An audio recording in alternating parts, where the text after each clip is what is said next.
Saudara, ada sebuah kisah di Perang Dunia Kedua.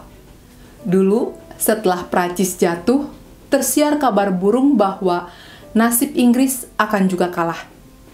Untuk itu, pada bulan Juli 1940, Adolf Hitler dan Benito Mussolini mengundang Winston Churchill ke Paris untuk mengadakan sebuah konferensi rahasia.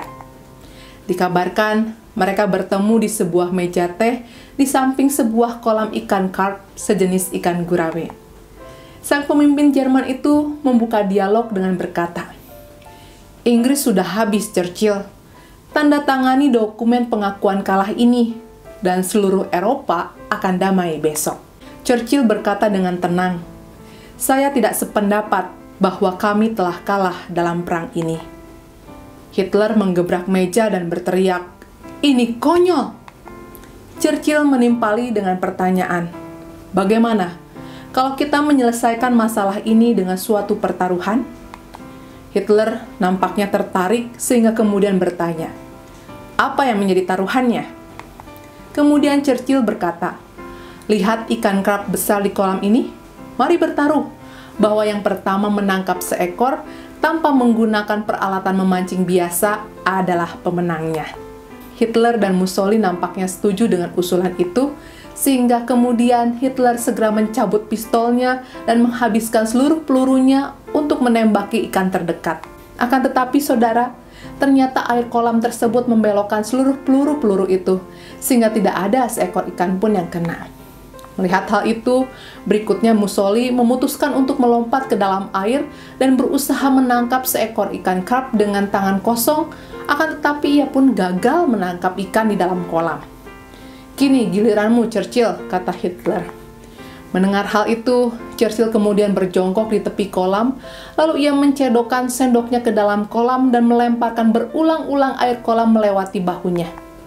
Melihat hal itu, Hitler bertanya dengan heran, "Apa yang kamu lakukan?" Churchill sambil terus bekerja dengan tenang menyahut, "Memang dibutuhkan waktu lama, akan tetapi kami pasti akan memenangkan perang ini."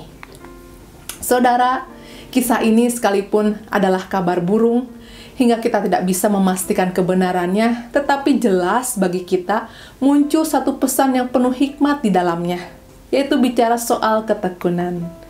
Hal ini mengingatkan saya pada firman Tuhan dalam Ibrani 10 ayat 36 yang berkata, "Sebab kamu memerlukan ketekunan, supaya sesudah kamu melakukan kehendak Allah, kamu memperoleh apa yang dijanjikan itu."